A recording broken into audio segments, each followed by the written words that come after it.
जय श्री कृष्ण। राधे राधे। स्वागत है आप सबका राधे श्याम की दीवानी चैनल पर। अब हम आरंभ करने जा रहे हैं श्रीमद् भगवद गीता के अष्टम अध्याय अक्षर ब्रह्म योग का पवित्र पाठ।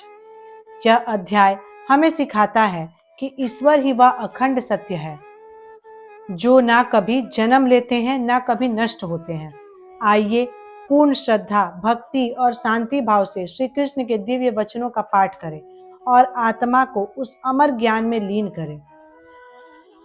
तो चलिए आरंभ करते हैं श्रीमद् भगवद गीता के 8वें अध्याय का पाठ। बोलिए श्री हरि विष्णु भगवान की जय। इस प्रकार भगवान के वचनों को न समझकर अर्जुन बोले, हे पुरुषोत्तम, जिसका आपने वर्णन किया वह ब्रह्म क्या है, अध्यात्म क्या है, कर्म क्या है और अधिभूत नाम से क्या कहा गया है, अधिदेव नाम से क्या कहा जाता है। हे मधुसूदन, यहाँ अधियज्ञ कौन है और वह इस शरीर में कैसे है, और युक्त चित्त वाले पुरुषों द्वारा अंत समय में आप किस प्रकार जानने में आते हैं। इस प्रकार अर्जुन के प्रश्न करने पर श्री भगवान बोले, हे अर्जुन, परम अक्षर अर्थात जिसका कभी नाश नहीं हो ऐसा सच्चिदानंद घन परमात्मा तो ब्रह्म है, और अपना स्वरूप अर्थात जीवात्मा अध्यात्म नाम से कहा जाता है, तथा भूतों के भाव को उत्पन्न करने वाला शास्त्र विहित यज्ञ, दान और होम आदि के निमित्त जो द्रव्यादिकों का त्याग है वह कर्म नाम से कहा गया है। उत्पत्ति, विनाश, धर्म वाले सब पदार्थ अधिभूत है और हिरण्यमय पुरुष अधिदेव हैं। और हे देहधारियों में श्रेष्ठ अर्जुन, इस शरीर में मैं वासुदेव ही विष्णु रूप से अधियज्ञ हूँ। और जो पुरुष अंत काल में मेरे को ही स्मरण करता हुआ शरीर को त्याग कर जाता है वह मेरे साक्षात स्वरूप का प्राप्त होता है, इसमें कुछ भी संशय नहीं है। कारण कि हे कुंती पुत्र अर्जुन, यह मनुष्य अंत काल में जिस जिस भी भाव का स्मरण करता हुआ शरीर को त्यागता है उसको ही प्राप्त होता है, परंतु सदा उसी भाव को चिंतन करता हुआ, क्योंकि सदा जिस भाव का चिंतन करता है अंत काल में भी प्रायः उसी का स्मरण होता है। इसलिए हे अर्जुन, तू सब समय में निरंतर मेरा स्मरण कर, युद्ध भी कर। इस प्रकार मेरे में अर्पण किए हुए मन बुद्धि से युक्त हुआ निसंदेह मेरे को ही प्राप्त होगा। हे पार्थ, यह नियम है कि परमेश्वर के ध्यान के अभ्यास रूप योग से युक्त, अन्य तरफ ना जाने वाले चित्त से निरंतर चिंतन करता हुआ पुरुष परम प्रकाश रूप दिव्य पुरुष को अर्थात परमेश्वर को ही प्राप्त होता है। इससे जो पुरुष सर्वज्ञ, अनादि, सबके नियंता, सूक्ष्म से भी अति सूक्ष्म, सबके धारण पोषण करने वाले अचिंत्य स्वरूप सूर्य के सदृश नित्य चेतन प्रकाश रूप अविद्या से अति परे शुद्ध सच्चिदानंद घन परमात्मा को स्मरण करता है, वह भक्ति युक्त पुरुष अंत काल में भी योग बल से भ्रिकुटी के मध्य में प्राण को अच्छी प्रकार स्थापन करके फिर निश्चल मन से स्मरण करता हुआ उस दिव्य स्वरूप परम पुरुष परमात्मा को प्राप्त होता है। हे अर्जुन, वेद के जानने वाले विद्वान जिस सच्चिदानंद घन रूप परम पद को ओमकार नाम से कहते हैं और आसक्ति रहित यत्नशील महात्मा जन जिसमें प्रवेश करते हैं तथा जिस परम पद को चाहने वाले ब्रह्मचर्य का आचरण करते हैं, उस परम पद को तेरे लिए संक्षेप से कहूंगा।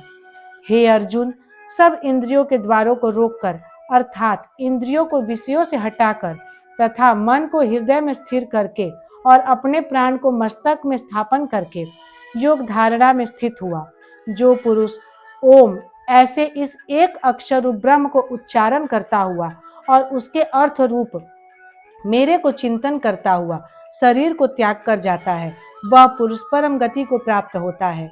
हे अर्जुन, जो पुरुष मेरे में अनन्य चित्त से स्थित हुआ सदा ही निरंतर मेरे को स्मरण करता है, उस निरंतर मेरे में युक्त हुए योगी के लिए मैं सुलभ ही अर्थात सहज ही प्राप्त हो जाता हूँ। वे परम सिद्धि को प्राप्त हुए महात्मा जन मेरे को प्राप्त होकर दुख के स्थान रूप क्षणभंगुर पुनर्जन्म को नहीं प्राप्त होते हैं, क्योंकि हे अर्जुन, ब्रह्मलोक से लेकर सब लोग पुनरावृत्ति स्वभाव वाले अर्थात जिनको प्राप्त होकर पीछा संसार में आना पड़े ऐसे हैं, परंतु हे कुंती पुत्र, मेरे को प्राप्त होकर उसका पुनर्जन्म नहीं होता है, क्योंकि मैं कालातीत हूँ और यह सब ब्रह्मादिकों के लोक काल करके अवधि वाले होने से अनित्य है। हे अर्जुन, ब्रह्मा का जो एक दिन है उसको 1000 चौकड़ी युग तक अवधि वाला और रात्रि को भी 1000 चौकड़ी युग तक अवधि वाली जो पुरुष तत्व से जानते हैं, अर्थात काल करके अवधि वाला होने से ब्रह्मलोक को भी अनित्य जानते हैं। वे योगी जन काल के तत्व को जानने वाले हैं, इसलिए वे यह भी जानते हैं कि संपूर्ण दृश्य मात्र भूतगण ब्रह्मा के दिन के प्रवेश काल में अव्यक्त से अर्थात ब्रह्मा के सूक्ष्म शरीर से उत्पन्न होते हैं और ब्रह्मा की रात्रि के प्रवेश काल में उस अव्यक्त नाम के ब्रह्मा के सूक्ष्म शरीर में ही लय होते हैं। वही यह भूत समुदाय उत्पन्न होकर प्रकृति के वश में हुआ रात्रि के प्रवेश काल में लय होता है और दिन के प्रवेश काल में फिर उत्पन्न होता है। हे अर्जुन, इस प्रकार ब्रह्मा के 100 वर्ष पूर्ण होने से अपने लोक सहित ब्रह्मा भी शांत हो जाता है, परंतु उस अव्यक्त से भी अति परे दूसरा अर्थात विलक्षण जो सनातन अव्यक्त भाव है, वह सच्चिदानंद घन पूर्ण ब्रह्म परमात्मा सब भूतों के नष्ट होने पर भी नष्ट नहीं होता है। जो वह अव्यक्त अक्षर ऐसा कहा गया है, उस ही अक्षर नामक अव्यक्त भाव को परम गति कहते हैं तथा जिस सनातन अव्यक्त भाव को प्राप्त होकर मनुष्य पीछे नहीं आते हैं, वह मेरा परम धाम है। और हे पार्थ, जिस परमात्मा के अंतर्गत सर्वभूत है और जिस सच्चिदानंद घन परमात्मा से यह सब जगत परिपूर्ण है, वह सनातन अव्यक्त परम पुरुष अनन्य भक्ति से प्राप्त होने योग्य है। और हे अर्जुन, जिस काल में शरीर त्याग कर गए हैं योगी जन पीछा ना आने वाली गति को और पीछा आने वाली गति को भी प्राप्त होते हैं, उस काल को अर्थात मार्ग को कहूँगा। उन 2 प्रकार के मार्गों में से जिस मार्ग में ज्योतिर्मय अग्नि अभिमानी देवता है और दिन का अभिमानी देवता है तथा शुक्ल पक्ष का अभिमानी देवता है और उत्तरायण के 6 महीनों का अभिमानी देवता है, उस मार्ग में मरकर गए हुए ब्रह्मवेता अर्थात परमेश्वर की उपासना से परमेश्वर को परोक्ष भाव से जानने वाले योगी जन उपरोक्त देवताओं द्वारा क्रमशः ले गए हैं, ब्रह्मा को प्राप्त हुए हैं। जिस मार्ग में धूमाभिमानी देवता है और रात्रि अभिमानी देवता है तथा कृष्ण पक्ष का अभिमानी देवता है और दक्षिणायन के 6 महीनों का अभिमानी देवता है, उस मार्ग में मरकर गया हुआ सकाम कर्मयोगी उपरोक्त देवताओं द्वारा क्रम से ले गया हुआ चंद्रमा की ज्योति का प्राप्त होकर स्वर्ग में अपने शुभ कर्मों का फल भोगकर पीछा आता है। क्योंकि जगत के यह 2 प्रकार के शुक्ल और कृष्ण अर्थात देवयान और पितृयान मार्ग सनातन माने गए हैं। इनमें एक के द्वारा गया हुआ पीछा ना आने वाली परम गति को प्राप्त होता है और दूसरे द्वारा गया हुआ पीछा आता है अर्थात जन्म मृत्यु को प्राप्त होता है। हे पार्थ, इस प्रकार इन दोनों मार्गों को तत्व से जानता हुआ कोई भी योगी मोहित नहीं होता है, अर्थात फिर वह निष्काम भाव से ही साधन करता है, कामनाओं में नहीं फंसता। इस कारण हे अर्जुन, तू सब काल में समत्व बुद्धि रूप योग से युक्त हो अर्थात निरंतर मेरी प्राप्ति के लिए साधन करने वाला हो। क्योंकि योगी पुरुष इस रहस्य को तत्व से जानकर वेदों के पढ़ने में तथा यज्ञ तप और दानादिकों के करने में जो पुण्य फल कहा है, उस सब को निसंदेह उल्लंघन कर जाता है और सनातन परम पद को प्राप्त होता है।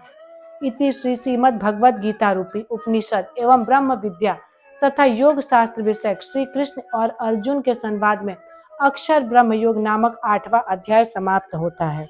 बोलिए श्री हरि विष्णु भगवान की जय, भक्त वत्सल दीनानाथ की जय। इस प्रकार संपन्न हुआ गीता का 8वां अध्याय अक्षर ब्रह्म योग का पवित्र पाठ। जिसने भी इसे श्रद्धा से सुना या पढ़ा, वह निश्चित ही मोक्ष और ईश्वर के परम धाम को प्राप्त होता है।